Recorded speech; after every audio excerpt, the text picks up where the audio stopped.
Il y a des moments où tout réussit, il ne faut pas s'effrayer, ça passe, ironise un certain Jules Renard.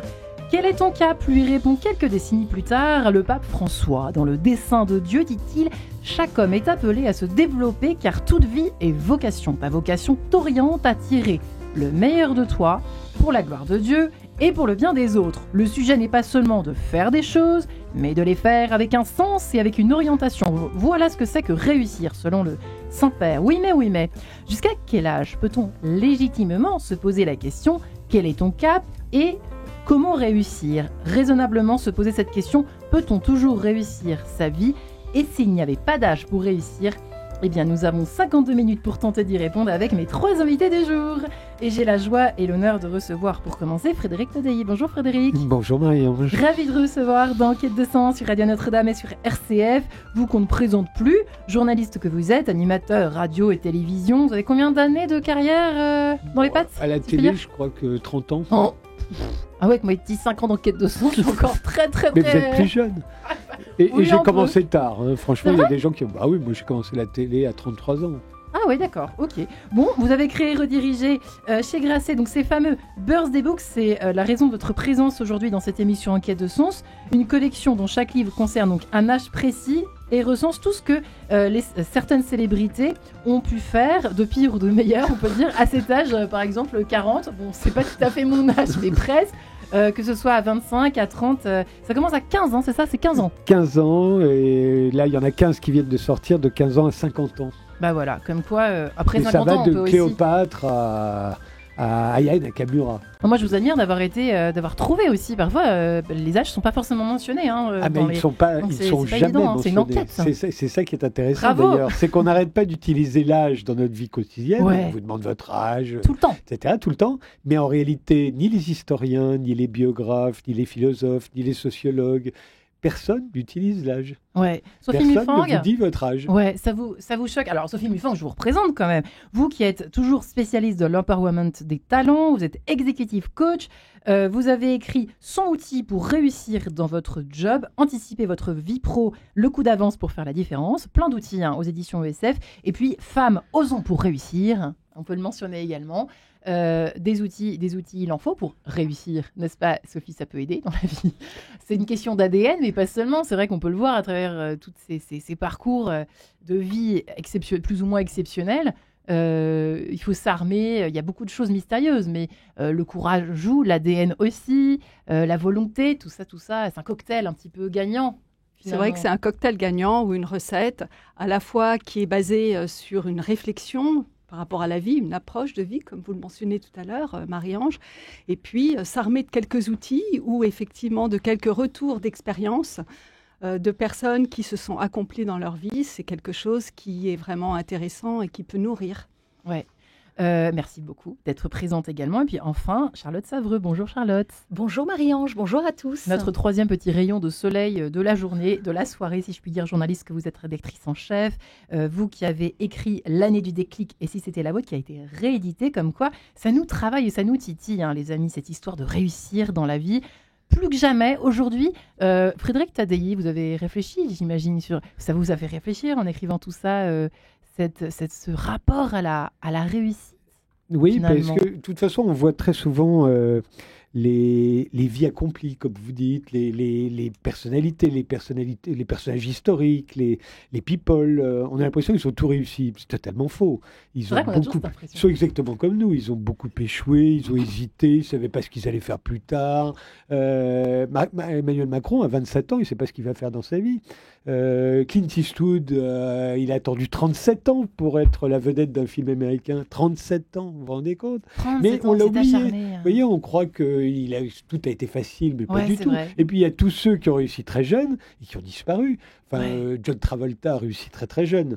Il fait 2 films qui sont d'énormes cartons et puis pendant 10 ans, plus rien ne marche. Et à la fin, il est au chômage. Et puis c'est Quentin Tarantino qui le sort de là et qui lui donne un rôle dans Pulp Fiction. Et il veut pas. Il dit non, je veux pas jouer un gangster. Moi, je suis un bon garçon. Si, tu vas jouer un gangster. Et il le paye à peine d'ailleurs parce qu'il vaut plus rien. Et puis il va valoir un presse-film 25 millions de dollars par film, mais mais pour jouer les gangsters, ce qu'il n'avait pas prévu du tout, vous voyez, etc., etc. Christian Dior, il est pas né avec un dé à coudre dans la main. Sa mère l'a obligé à faire Sciences Po, ensuite il a tenu une galerie d'art, et puis à la fin, quand même, il entre dans la haute couture. Mais c'était pas... alors c'était peut-être une vocation, mais il l'avait dit à personne. Ouais. Alors, moi, je trouve que c'est très intéressant. C'est un antidépresseur finalement quand on lit les petits ouvrages de Frédéric Tadei. Mais en fait, c'est intéressant. Mais oui, je ne sais pas ce qu'allait dire Charlotte, je suis trop bavarde. Non, mais je trouve que non, pas du tout. Je trouve ça passionnant finalement de s'intéresser à ces personnalités. Parce que, non pas par admiration débordante, mais juste parce qu'elles appartiennent à l'inconscient collectif. Et on imagine toujours que c'est plus facile pour les autres dès lors qu'on connaît finalement le versant souvent sud de ces personnalités publiques et on ignore ce versant nord, c'est-à-dire parfois tout le chemin qui précède avant la réussite, ou peut-être plutôt ce terme que moi je préfère, c'est-à-dire avant leur réalisation. Ouais. Et je trouve que c'est intéressant d'évoquer ces personnalités pour rappeler que finalement nous sommes tous à l'école de la vie sans exception, et que la vie est une aventure avec un grand A pour tous, émaillée à la fois de haut, de bas, et ce qui est intéressant, c'est de voir ce que l'on fait justement lorsque l'on est confronté à ces moments de fébrilité, parce que parfois ce sont aussi de formidables tremplins pour rebondir plus fort, plus déterminé.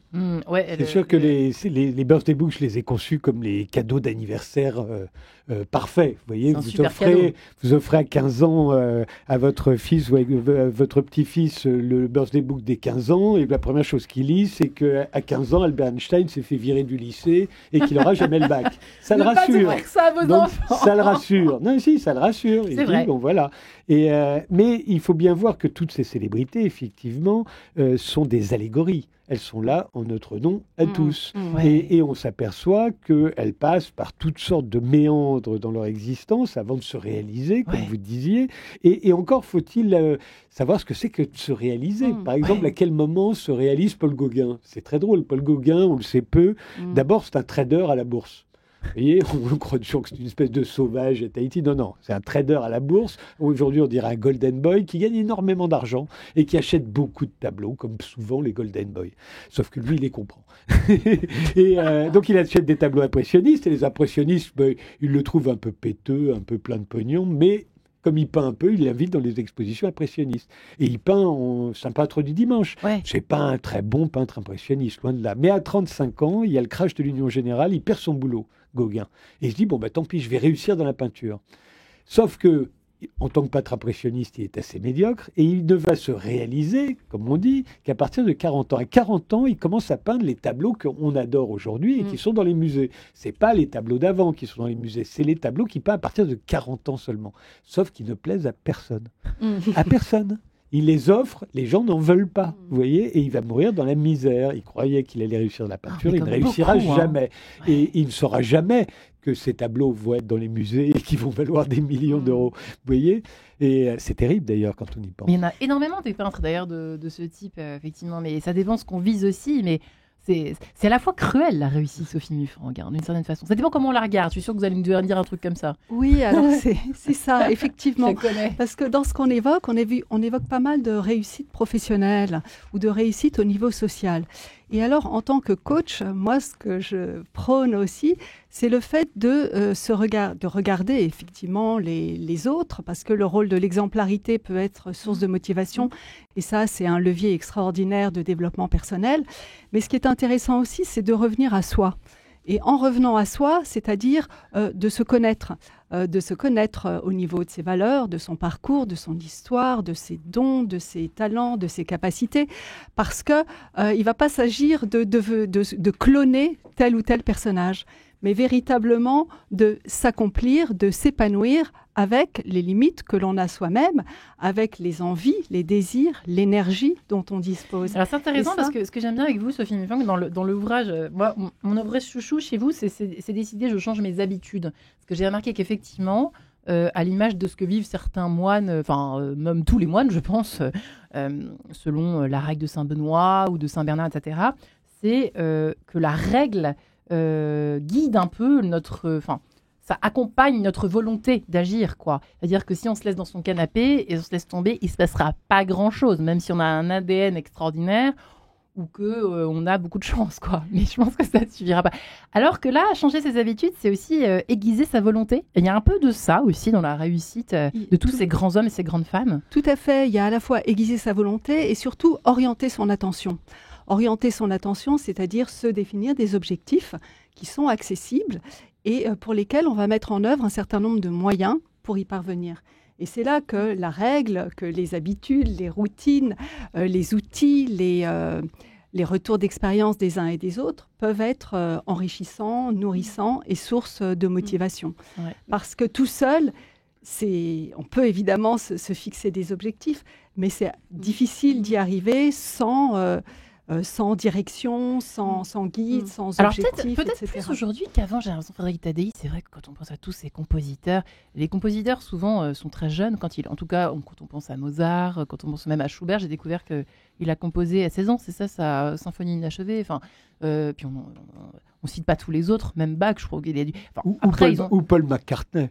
Voilà, citons plus simple, Paul McCartney. Mais peut-être avons-nous aujourd'hui un rapport à la volonté différent. Je sais pas où je vous emmène, mais c'est vrai que tous ces hommes avaient l'air, au contraire de ce qu'évoque Sophie Mufang, à une autre époque, plus automatiquement portés à être une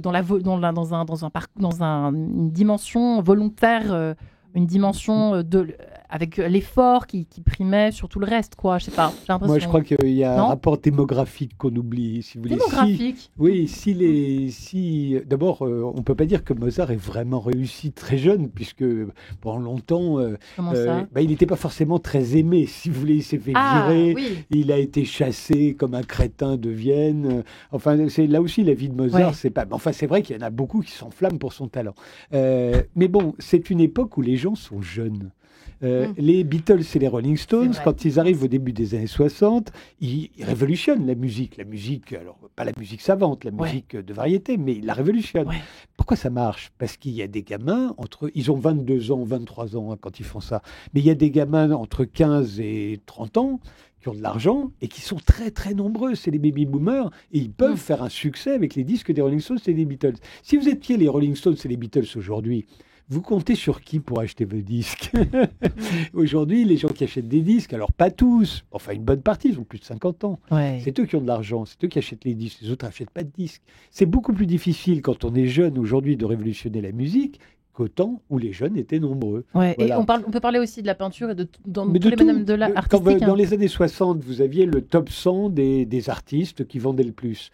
Il devait y avoir un quart qui avait entre 20 et 30 ans. Aujourd'hui, il y en a zéro. Ouais. Mais vous êtes d'accord, Parce que c'est les gens de plus de 50 ans qui font le marché de l'art. C'est tout. On commençait peut-être plus jeune, mais aujourd'hui, au cœur de notre époque, finalement, c'est aussi l'allongement de l'espérance de vie. Oui. Qui ouvre aussi, bien sûr. Ce que je veux dire, le champ aussi des possibles. C'est-à-dire que moi, dans le prolongement de ce que disait Sophie justement sur ce mot inspirer, s'inspirer, parce que c'est ça finalement au travers des parcours que vous partagez ce matin, cet après-midi avec nous, c'est vrai que ça nous rappelle finalement que tout est possible. Et moi, j'adore cette idée d'être dans la dynamique d'inspiration, de contagiosité et de renouer avec le goût du possible et de se dire, au travers de tous ces parcours, de se dire « et pourquoi pas moi ?» Oui, c'est ça, mais il faut pourquoi pas moi ? Mais il ne faut pas se tromper. C'est-à-dire que tout est possible, mais on n'est pas bon en tout. Oui. Vous voyez, donc il faut savoir en quoi on est bon. Et dans toutes les gens qui sont dans les birthday books, on avait plein qui se trompent. Encore une fois, je reprends John Travolta, il croyait qu'il était bon pour jouer les anges. Non, il était bon pour jouer les gangsters. Mais il ne l'a compris qu'à 40 ans. Vous voyez. Alors là, Frédéric, c'est-à-dire vous êtes dans l'idée déjà de choisir. Moi, je suis déjà dans l'idée de se mettre en action, ce qui manque un petit peu au cœur de notre époque. C'est-à-dire que il y a d'abord l'action et ensuite il y a choisir sa trajectoire. Mais déjà se mettre en action. Et moi, j'ai élu le mental fournisseur officiel d'alibi parce qu'on a une imagination débordante pour finalement trouver les alibis, les freins qui vont nous permettre de contourner et d'esquiver. Alors les alibis, on les connaît. Donc les enfants, l'âge, trop jeune, trop vieux, les crédits. Et tout ça, c'est de la mise en scène qu'on se trouve pour finalement ne pas aller décrocher notre histoire. Attention, c'est une bombe de soleil, attention. Non mais d'accord, mais tout ça, c'est-à-dire pour nous dire, c'est qu'il n'y a pas d'âge pour réussir, que tout est possible au moment où finalement, c'est notre timing, le bon moment, la bonne personne, la bonne idée. Et c'est notre trajectoire de vie. Mais là, il va falloir se mettre en action et aller saisir les opportunités. Pour rebondir, pour rebondir sur ce que tu dis sur ce que vous dites, et que je trouve assez intéressant, il y a aussi cette dimension de la réussite. C'est quoi ? On a tous des zones de lumière et des zones d'ombre, et c'est vrai que c'est aussi ce que vous mettez en avant dans votre livre pour permettre à chacun d'y puiser quelque chose. Mais dans la réussite, ce que je propose, moi, c'est de s'interroger notamment sur 4 piliers qui sont là et qui sont le socle de notre vie. Il y a à la fois la vie professionnelle, qui est source d'épanouissement et d'accomplissement, la vie familiale, la vie sociale, et il y a un élément qu'on a souvent tendance à omettre de l'équation, c'est soi-même. Soi-même, c'est-à-dire connaître ses besoins, connaître ses talents, connaître ses passions, connaître ses forces, ses failles, connaître ses besoins, et ne pas s'oublier dans l'équation. Parce que je pense que réussir sa vie, c'est pas simplement ou gagner de l'argent ou être fondateur d'une licorne qui marche bien, mais c'est véritablement trouver un équilibre qui permet justement de se sentir plein, en adéquation avec soi-même dans les différentes sphères de vie. Alors moi, j'en propose 4. Peut-être qu'il y en aura davantage pour les uns et les autres. Mais en tout cas, avoir une réflexion par rapport à ça et trouver un équilibre, je pense que c'est une démarche intéressante à faire, notamment aux différentes étapes de vie. Parce que dont j'allais vous dire, ça parliez change, tout ça. à l'heure. À 20 ans... C'est totalement évolutif. C'est vrai qu'à 20 ans, ça va être davantage de trouver sa voie. À 30 ans, ça va être commencer à construire sa carrière, sa vie familiale. À 40 ans, il y a d'autres problématiques ensuite. On parle souvent de crise de milieu de vie parce qu'il y a véritablement une réflexion qui est menée à ce moment-là sur les accomplissements qu'on a réalisés et sur le sens qu'on veut donner justement à notre trajectoire. Qui suis-je ? Que fais-je ? Et dans quelle étagère ? Tout de suite, Louis Salpina, c'est pas drôle du tout. Le cœur microcosmos, on se dit à tout de suite dans quelques instants.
Ça, c'est le cri de la réussite. On dirait un haka de la réussite. Épina sur Radio Notre-Dame et RCF. Alors, nous nous posons cette question ce début de semaine. Et s'il n'y avait pas d'âge pour réussir ? Et oui, cette question fait un peu rêver, et peut-être à juste titre avec Frédéric Tadei, qui vient avec ses Birthday Books de 15 à plus de 50 ans. Une collection qui qui se focalise sur les réussites et les échecs je résume comme ça, de personnalités, de personnes connues. Et c'est assez intéressant de voir aussi les défaites. Voilà, ça fait du bien. Sophie Mufang est avec nous, elle qui est coach et qui a écrit L'Anticiper votre vie pro, le coup d'avance pour faire la différence. N'oublions pas, c'est décidé, je change mes habitudes, 30 clés originales pour casser la routine. Et j'ai envie de rajouter et réussir aux éditions ESF Sciences Humaines. Et le petit dernier, Femmes, osons pour réussir, qu'on peut également citer. Enfin, Charlotte Savreux et l'année du déclic. Et si c'était la vôtre, merci Charlotte d'être également là dans cette émission consacrée à la réussite, au coup de génie, au coup de chance. On en avait déjà parlé ensemble. Alors moi, j'apprends quand même parce que cette émission, j'en profite pour annoncer que j'ai 41 ans, mais je crois que les auditeurs commencent à le savoir. Alors, à 40 ans, Roselyne Bachelot est pharmacienne. Ça, c'est intéressant. Oui, et c'est seulement à 41 ans qu'elle va entrer en politique. Ça, je l'ignorais. Et oui, parce qu'au fond, ce dont je me suis aperçu en faisant les Birthday Books, c'est que l'âge, c'est l'angle mort de l'histoire, de toutes les histoires. C'est l'angle mort de l'histoire de l'art. On ne vous dit jamais à quel âge. On vous dit à quelle année Michel-Ange a commencé à peindre la chapelle Sixtine, mais il avait quel âge? Il avait 33 ans. On vous dit que l'été 1908, Picasso et Braque commencent à peindre des tableaux cubistes, mais ils avaient quel âge? Ils avaient 26 ans, etc. etc. Ouais. Gandhi, par exemple, on vous parle toujours de la lutte contre la non-violence. Mais à quel moment est-ce que son programme de lutte contre la non-violence a été adopté par le Parti du Congrès? À 50 ans. Avant, là, il se réalise, puisqu'on parlait de se réaliser. Là, il s'accomplit, Gandhi. C'est-à-dire qu'avant ça, Gandhi, c'est un type qui a été avocat en Afrique du Sud jusqu'à 45 ans. Ouais. Il est revenu en Inde à 45 ans, et c'est seulement à 50 ans que son programme politique est voté. Attention, il n'est pas au pouvoir, il n'y sera qu'à plus de 70 ans. Là, on est encore c'est fou d'ailleurs de dire ça. Voilà. Empêche, on ne pense pas forcément. Mais c'est important de remettre les âges, parce que c'est l'échelle d'une vie humaine. Les dates, c'est l'échelle historique. C'est capital, bien entendu. Mais ça ne nous dit rien sur nous. Alors que quand vous mettez l'âge des gens, à ce moment-là, on est à l'échelle humaine et ça nous dit quelque chose. Si je vous raconte Napoléon à l'échelle historique, ça ne vous dira rien. Il est né en 1769, il a pris le pouvoir en France en 1799, en 1804, il est sacré empereur, et en 1815, c'est Waterloo, il part à Sainte-Hélène. Maintenant, si je vous le dis, à l'échelle humaine, Napoléon est un type qui réussit très jeune. À 24 ans, il est nommé général, mais à 25 ans, il est en prison. Il n'a plus un rond quand il sort, il écrit un roman. Il ne peut pas se douter une seconde que 5 ans plus tard, à 30 ans, il va prendre le pouvoir. Il le prend à 30 ans. Et qu'est-ce qui se passe? À 42 ans, il est au sommet. La France compte 130 départements. Je peux vous rendre compte, Barcelone, Hambourg, tout ça, c'est la France. Et à 42 ans, à 45 ans, Napoléon perd Waterloo et part pour Sainte-Hélène. À 45 ans, Napoléon, c'est fini. Il a réussi très jeune, mais très jeune. Mais je suis sûre que j'aurais retenu l'histoire depuis le CP jusqu'à Polytechnique, que je n'ai pas du tout faite. Mais effectivement, je trouve qu'ainsi, peut-être retiendrions-nous mieux les dates et les histoires de 15 à toutes les autres. Et je pense surtout comment ça humanise. Il avait 20 ans. Waouh. Et juste rappeler que finalement, tout est possible jusqu'au dernier souffle. C'est-à-dire que vous évoquiez Roselyne Bachelot. Et moi, j'aimerais, de manière complètement anecdotique, parler de Stéphane Hessel. Parce que vous avez un peu contribué à cette histoire. Un peu à cette histoire incroyable. Donc Stéphane Hessel, quand même, qui a vécu à 92 ans un Big Bang éditorial. C'est-à-dire que personne ne voulait publier le petit pamphlet de cet homme, trentaine de pages, vous vous souvenez, Indignez-vous, 3 €, édité par une maison d'édition montpelliéraine qui avait envisagé un tirage à 8000 exemplaires. Et il se trouve qu'il est invité en octobre 2010 sur France 3 dans Ce soir ou jamais, l'émission de Frédéric Tadei. Et là, le ton monte, ambiance polémique du soir, et là, à un moment, cet homme qui, en soi, n'était pas connu du grand public, Stéphane Hessel, tout d'un coup prend la parole et dit « Mes enfants, taisez-vous, cessez de vous engueuler ». Et là, il commence à prendre la parole. Le lendemain, le tirage des 8000 exemplaires s'écoule. À la fin de l'année 2010, donc en 3 mois, il vend 500 000 exemplaires. Il sera vendu 2 millions d'exemplaires après son passage sur France 3. Et c'est un miracle éditorial. Son livre, après, est traduit, je crois, en 40 langues. Il a 92 ans. Alors évidemment, c'est un cas extrême. Les gens qui nous écoutent se disent « oui, c'est un parmi tant d'autres Ouais. ». Oui, mais on prend un cas extrême pour justement démontrer à quel point nos croyances sont limitantes et nos peurs irraisonnées et irraisonnables et que nos alibis sont à décapsuler pour justement aller au cœur de notre trajectoire et déployer toutes nos N'empêche ressources. qu'il y a quelque chose, du coup, vous me faites penser, on pourrait rajouter C'est ça à extra, votre livre. hein. Je me permets, Hein. Sophie Mufang, comme 5e pilier, si je peux me permettre, ce serait les bonnes rencontres. Est-ce que c'est pas quand même l'histoire? C'est vrai que nos vies, quand on voit un peu, surtout nos petites réussites, alors je ne suis pas John Travolta, je ne suis pas Roselyne Bachelot, et je ne suis pas non plus... Pour le moment. Pour l'instant, merci beaucoup. Mais vous l'êtes c'est- peut-être dans votre catégorie. Il y a des boulangers aujourd'hui, en ce moment, qui nous écoutent et qui sont l'équivalent Oui, de oui. Ouais. Stéphane Ouais. Hessel. Ou Tout de... à fait. C'est-à-dire, il y a des boulangers Mais- qui se réveillent mais par- tard, Mais vous d'autres voyez ce que très je veux dire, jeunes. c'est le 5e pilier, ce serait peut-être les bonnes rencontres. Par Frédéric rapport à ce que Tazaï, vous dites, Sophie Mufang les bonnes et rencontres Charlotte et la synchronicité, c'est vrai que c'est quelque chose de vraiment intéressant. Ma conviction profonde, c'est qu'il peut y avoir une part de chance. J'ai de la chance, les bonnes rencontres. Mais surtout, c'est qu'on a à la forger, sa chance. Et c'est pour ça que j'aime bien la formule « j'aide la chance En rencontrant aussi les bonnes personnes. ». c'est Voilà, ça en faisant des démarches, en allant vivre véritablement sa passion. Ouais. Pour reprendre l'exemple que vous citiez, eh bien, avoir la passion, l'envie d'écrire un livre à cet âge-là, c'est quelque chose qu'il est important de faire et de ne pas s'en priver. Parce que les seules limites véritablement qu'on a, c'est celles qu'on se fixe. Ouais, c'est et ce que donc, disait Charlotte. et donc le message, c'est ça. Osez. Faites-vous plaisir. La vie, c'est un long chemin avec des hauts, avec des bas. Et en coaching, j'aime à rappeler que effectivement, il y a des tonnes d'événements qui nous tombent dessus et qu'on est obligé de subir. Il y a Et contre lesquels on ne peut rien faire. Par contre, en coaching, on a une obligation de moyens. Hein, et cette obligation de moyens, elle passe par ce qui est à notre main. Et ce qui est à notre main, c'est en partie ce que je propose dans mon livre, c'est décider, je change mes habitudes, à savoir, c'est décider. Je change ma façon de penser, je change ma façon d'appréhender le monde. J'oriente mon attention sur un de mes objectifs, sur un sens que je vais donner à ma vie. Et puis, je peux changer aussi un certain nombre de mes comportements, afin que je sois plus épanoui, plus heureux, plus serein, dans ma vie personnelle et professionnelle. Ouais, c'est intéressant, justement, vous faites penser à quelque chose, Frédéric Tazaï. Est-ce qu'il y a des personnalités dans vos Birthday Books qui n'ont jamais eu de chance, qui n'ont décidément jamais de chance, en fait, dans leur vie? Il y en a un qui répond exactement à ce que vous venez d'expliquer. C'est le prince Charles.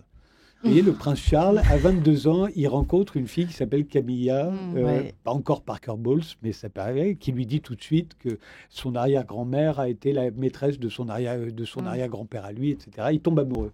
Et je parle du prince Charles, elle, on ne sait pas. Lui, il est très, très amoureux. Et ils vont sortir ensemble, mais tout de suite, on lui dit que c'est même pas la peine d'y penser. Vous voyez, il y a déjà eu Édouard VIII qui a dû abdiquer, il y a la princesse Margaret qui a souffert toute sa vie. On lui dit non, ça n'arrivera pas.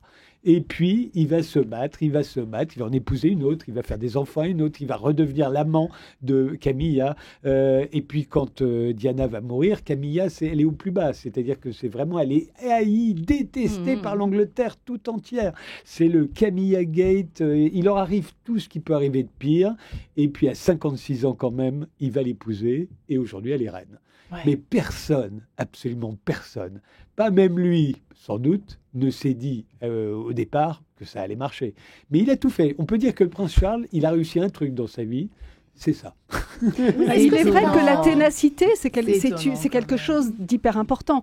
Il y a très peu de réussite sans ténacité, sans le fait de se donner sans les épreuve, c'est un peu ce que vous êtes en train de nous dire entre les lignes. Sans épreuve, exactement. On a tous effectivement un chemin qui n'est absolument pas linéaire. Ouais. Et tout à l'heure, vous parliez de Mandela. Et c'est vrai que Mandela, il a un parcours de vie complètement chaotique, avec des bas colossaux. Et puis, enfin, chaotique, pas tant que ça, parce que c'est assez linéaire. C'est 45 ans, il entre en prison, il n'en ressortira que 27 ans on plus connaît tard. Justement, il y a voilà. La prison, c'est ça. Il se passe des choses. Et ce que j'adore, c'est sa capacité, sa force de résilience, cette volonté de paix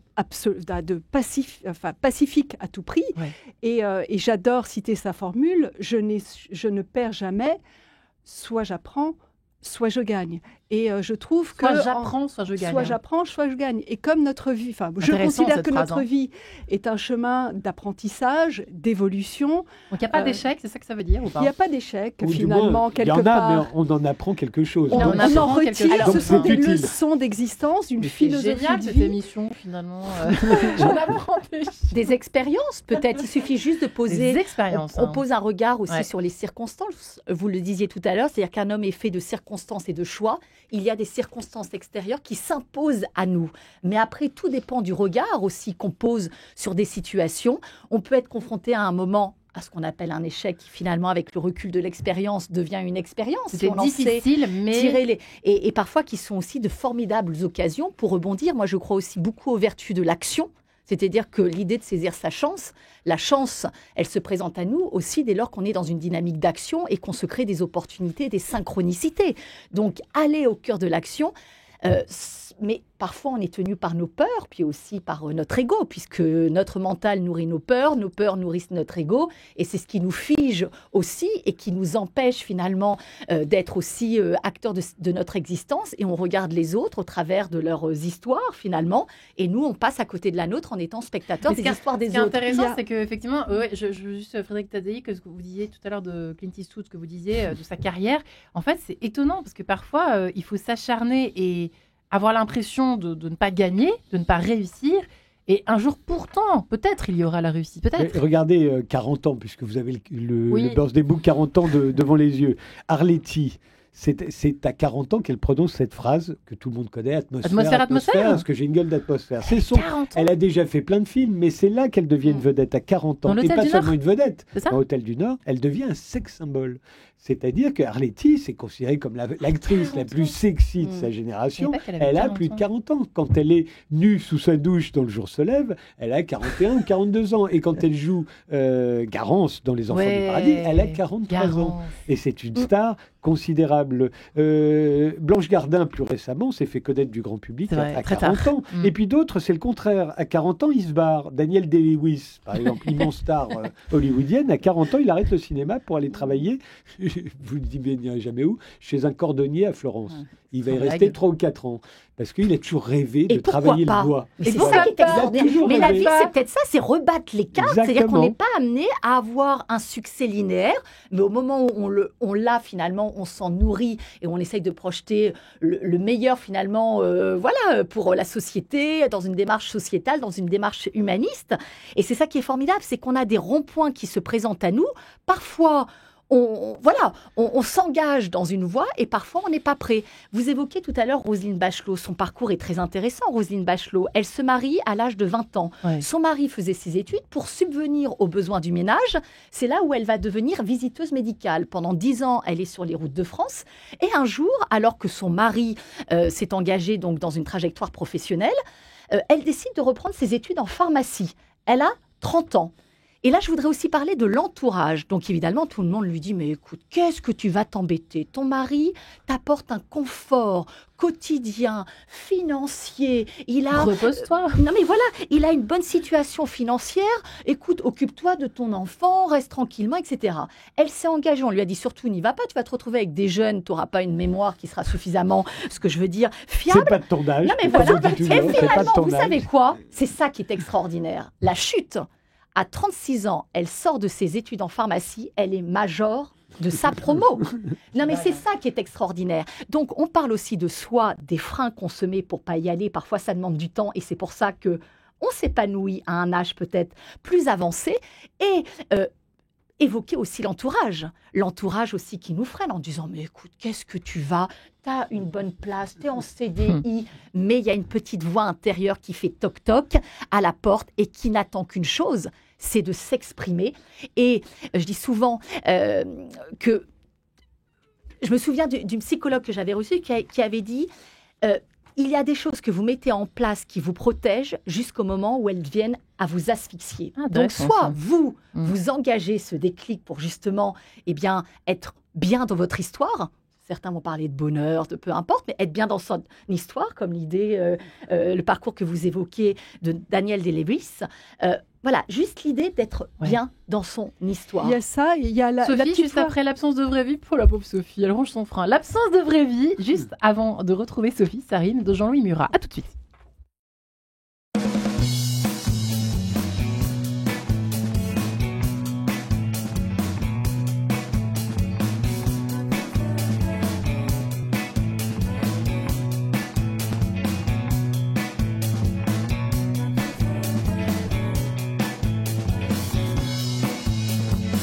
C'est l'absence de vie qui nous brise le karma. L'absence de vraie vie qui nous aura mis dans cet état. C'est nos absences à l'heure qui nous auront menés ici. C'est l'absence de vie qui nous brise le karma. L'absence de vraie vie, l'absence de vraie vie,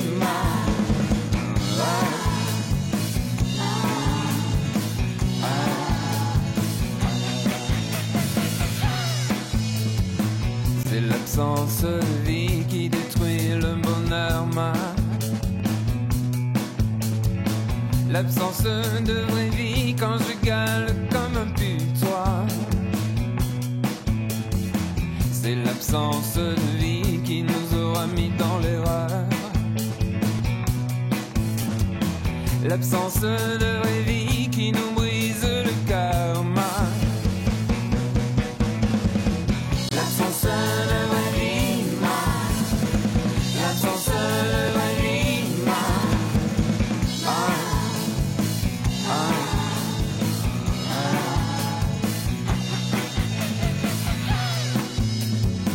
je veux partir d'ici, ça me brise le karma. Je veux passer la rivière, voir de l'autre côté ce qu'il y a. C'est nos absences à l'heure qui nous auront menés ici.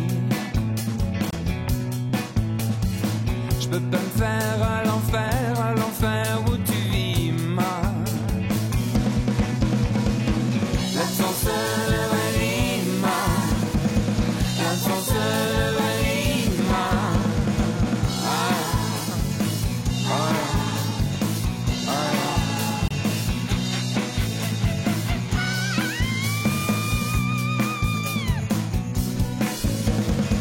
l'absence de vraie vie, l'absence de vraie vie, l'absence de vraie vie.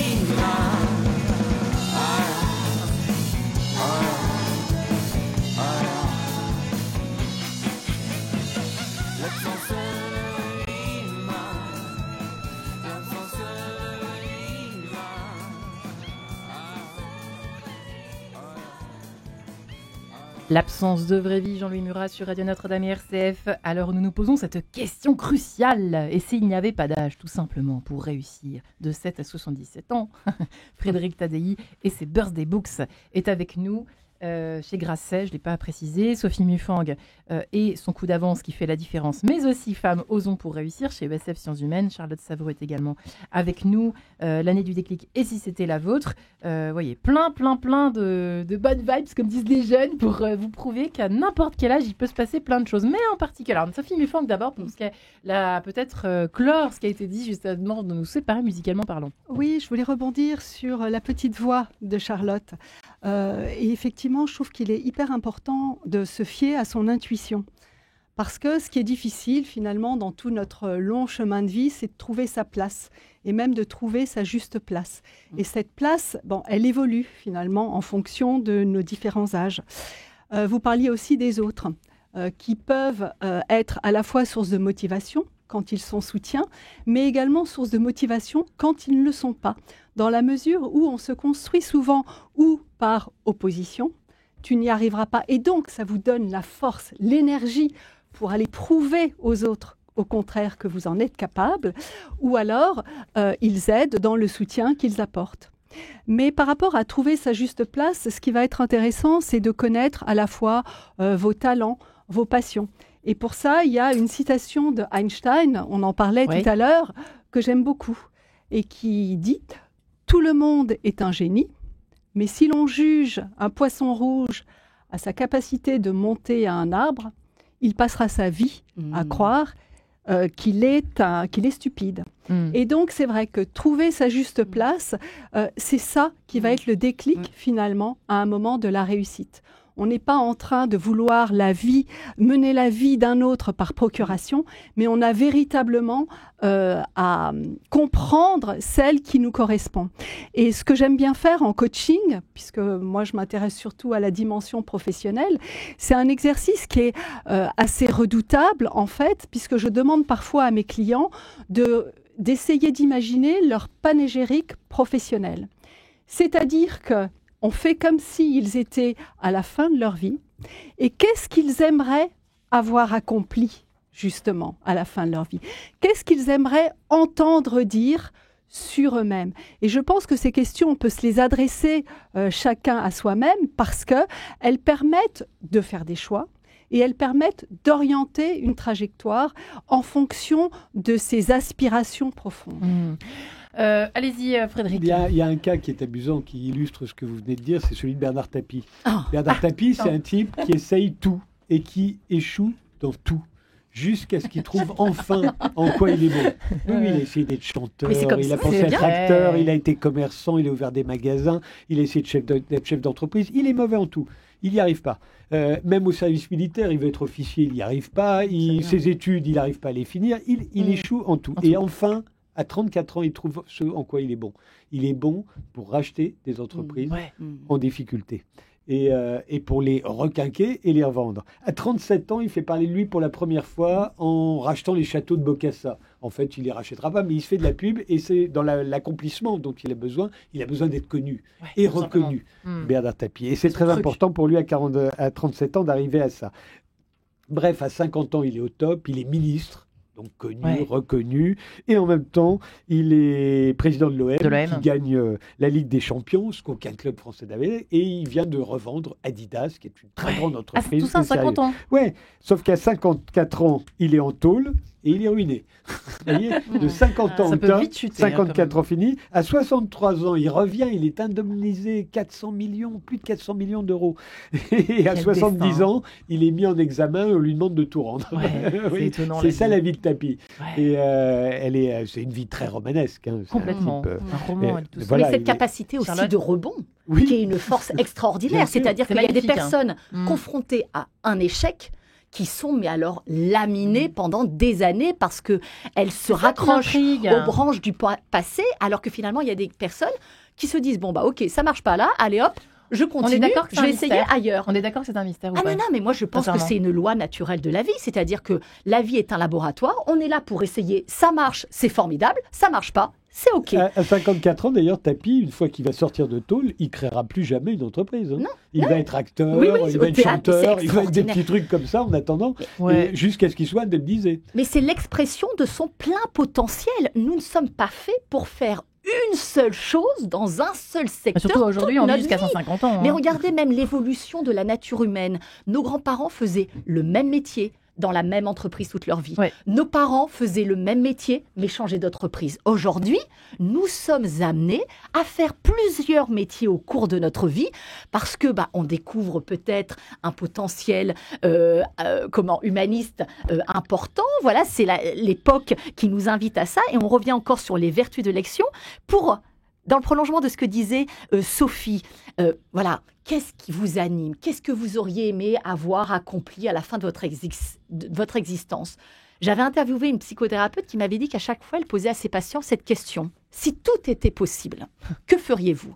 Et là, quand vous offrez à des gens, tout d'un coup, une démocratie au cœur de leur vie, alors que tout est très fragmenté, là, tout d'un coup, il y avait un grand blanc. Elle relançait la dynamique en disant, allez, on imagine, tout est possible, aucune limite. Et là, les personnes avaient une étincelle dans le regard et répondaient, oui, j'ai une idée, mais... Et c'est le mais le problème.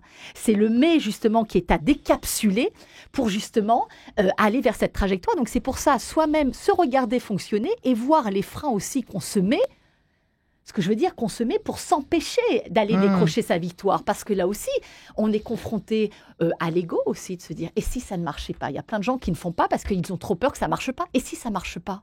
Mais c'est pas Il y a aussi franchir, effectivement aller trop vite, toucher les étoiles aussi, ça c'est un vrai problème. Il y a des personnes qui s'acharnent parce qu'ils veulent, ils visent Ils veulent tout de quelque suite. chose. Moi j'aurais rêvé d'être pilote de chasse par exemple, mais c'est vrai, c'est pas une blague. C'est la tenue. Mais exactement. Mais n'empêche que non, c'est pas possible. Par contre, je m'intéresse aux avions, c'est super intéressant, mais je m'arrête à ça et tant mieux parce que mes pauvres passagers. Mais le vouloir vraiment et là, il y a longtemps. certains freins culturels. Pour avoir vécu aux États-Unis, là-bas, les Américains, ils ont tendance à voir l'avenir. C'est vrai qu'en France, on est davantage passéiste et à s'appuyer D'accord. sur le passé.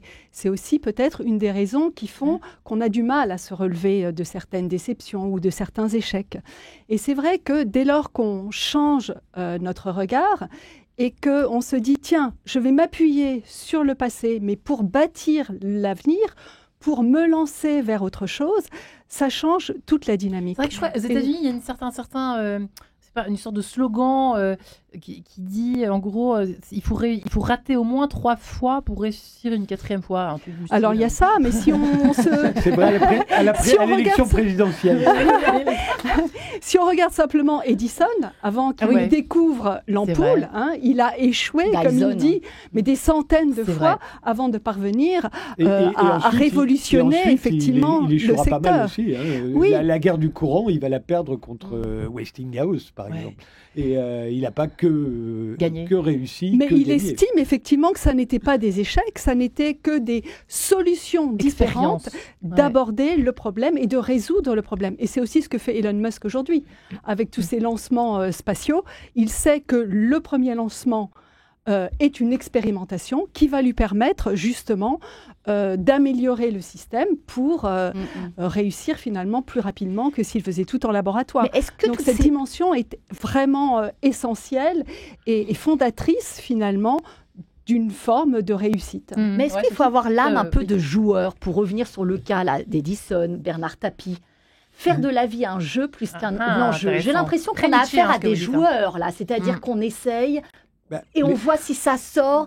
Non, il y a cette Un âme un rapport peu de des joueur. Au-delà du jeu, Ouais. je crois Étudier que la vie est un vaste terrain d'expérimentation. Et à partir de là, ça a des saveurs différentes. Ouais. Et ça a la saveur, finalement, qu'on veut bien lui donner. Ouais, et c'est dont vrai on que- a besoin pour qu'elle soit riche, épanouissante. Il y a et... un rapport un peu aussi de légèreté. Ah, ça, c'est très nietzschéen de voir la vie comme ça. Moi, j'aime Oui. beaucoup Nietzsche. Et je pense que c'est vrai que peut-être Ah ça oui. manque parfois à C'est pour ça certains, que les préfaces de Américains. chaque Birthday Books, où j'explique qu'à tel âge, effectivement, tout est possible. Et à chaque fois, je termine la préface par « Alors, à vous de jouer ». Parce que c'est vrai qu'il y a quelque chose de ludique, Ouais, tout à surtout fait. dans les Birthday Books. Parce que totalement. Et ce- dans la vie, parfois, c'est plus tragique, y compris C'est sûr. dans la vie de ceux qui sont dans les Birthday Books. Mais- Ouais. Mais c'est à vous de jouer maintenant. Ouais. Et moi, Et je c'est pour ça qu'il y a, reprends- pardon ouais. de vous interrompre, mais c'est pour ça que j'insiste beaucoup sur la prison. Vous disiez que j'aime Ouais, la ah prison. oui. Ah. Et c'est vrai que j'ai essayé par tous les moyens d'aller en prison quand j'étais à l'armée, mais j'y suis pas parvenu. Il fallait vraiment faire des trucs très très graves. Et donc j'ai toujours pas réussi à aller en prison. Mais pour moi, c'est si ça fondamental. devient un objectif, vous y arriverez bien. Non, Parce quand que j'étais quand on met les moyens en prenez-nous en œuvre, ça otage. marche. Et je veux pas y aller pour Prenez-nous en otage. je veux pas y aller trop longtemps non plus. Je me serais contenté de 3 jours. Un rayon de connaissances suffit. Mais pourquoi Mais, donc Ouais. pourquoi? Parce que enfant, je savais que la prison était quelque chose de possible. La case prison, la fameuse case prison du Monopoly. Monopoly. Et c'est pour ça que dans chaque Birthday Books, il y a tous ceux qui sont en Ouais, prison il y en a beaucoup, à cet âge-là. Ouais. Et c'est fascinant. Vous avez des gens très très bien en prison tout le temps. À 15 ans, vous avez Xi Jinping, l'actuel numéro 1 chinois, il est en prison. Juliette Gréco, Billie Holiday, Arthur Rimbaud, Marie-Thérèse Charlotte de France, donc la fille de Louis XVI Ouais. et Marie-Antoinette, elle était la dernière, l'orpheline du Temple, et elle écrit sur le mur de sa cellule à 15 ans « Je suis la personne la plus malheureuse de France ». Ce qui est normal, elle a vu partir son père, sa mère, son frère, sa tante, tout le monde est parti à la guillotine, si vous... Enfin, pas son frère, mais presque. Mais, et puis même tardivement, vous avez à 50 ans, Nelson Mandela, on en parlait, est en prison, mais aussi Charles Trenet, Julian Assange, Napoléon est à Sainte-Hélène, Marcel Dassault est en prison, Auguste Blanqui, lui, il est tout le temps en prison, on se surnomme l'enfermé, Samina Seri, Isabelle Perron, la première femme à avoir été élue présidente de la République, elle est en prison à 50 ans, etc. etc. Vous voyez, Élise c'était- Saint-Marc aussi a écrit des c'est- choses. en c'est- prison. c'est une case qu'il faut. On sait qu'elle est là. on peut y tomber et il n'y a pas que les voyous, les délinquants qui se retrouvent en prison. Et moi, je voulais rebondir par rapport à votre formule, à vous de jouer.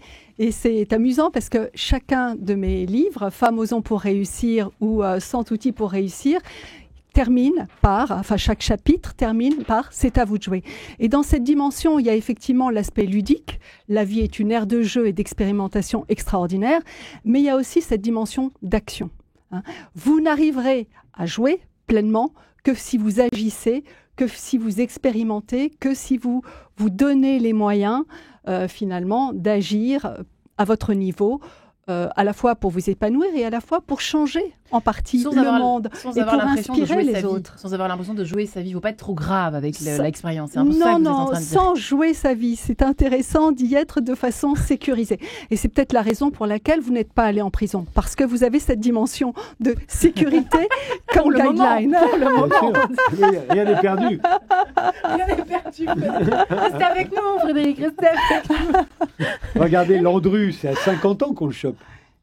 Ouais, Landru, ça peut arriver à 50 tout âge. ans, il est arrêté et il est en prison. Mais pas avant. Enfin si, il avait eu des ennuis avec la justice. Je dis une bêtise. Ouais. Mais est-ce que, Charlotte, parce que vous évoquez aussi votre beaucoup rapport à la prison. Non, mais vous inquiétez pas. évoquez beaucoup de cas aussi qui ont émergé très jeunes. Est-ce que c'est encore possible dans la société dans laquelle on est? J'ai le sentiment que peut-être avant, voilà, avant on était peut-être plus libre, on avait moins de peur. Ouais, et pour passer à l'action, il faut être pour passer à l'action et créer, il faut être libre et il faut aussi s'émanciper de ses peurs. Est-ce que c'était plus facile de se réaliser plus jeune? Parce que vous avez évoqué quand même beaucoup de cas. Dernière question intéressante, Frédéric Tadei. En ce qui me concerne, je ne pense pas du tout. Hein. D'accord. Je pense qu'il y a les mêmes, c'est toujours la chance, le hasard, le talent, l'hésitation, tout ça rentre en ligne de compte. Je ne crois pas qu'il y ait plus de peur aujourd'hui qu'hier. Attends, je peux me tromper, mais plus libre, plus créatif. Je pense que ça ne va pas être dans les mêmes domaines, en fait. Chaque époque, les parents croient que c'est plus difficile pour leurs enfants que pour l'époque précédente. Ça, c'est vrai. Si je vous avais posé, on aurait fait cette émission en 1830, on aurait dit exactement la même chose. C'est plus difficile aujourd'hui de réussir, etc. En 1830, on disait pareil. Et l'univers des startups, quand même, nous montre le contraire. Il y a des réussites extraordinaires. Une minorité, ce qu'on évoque, c'est quand même pas des majorités non plus, dans le terme historique, artistique, etc. Eh bien, merci de le prouver, Sophie Buffon. Merci les amis, merci Frédéric Tadei, les Birthday Books à se procurer bien évidemment dès maintenant. Sophie Buffon, merci infiniment. Je précise aussi l'argent au féminin, le petit dernier chez Ellipse, intéressant. Femmes osons pour réussir, le guide d'auto-coaching pour réussir dans son job chez Vuibert. Et Charlotte Savreux, l'année du déclic et si c'était la vôtre. Merci les amis, bonne soirée et à vous de jouer. Un grand merci.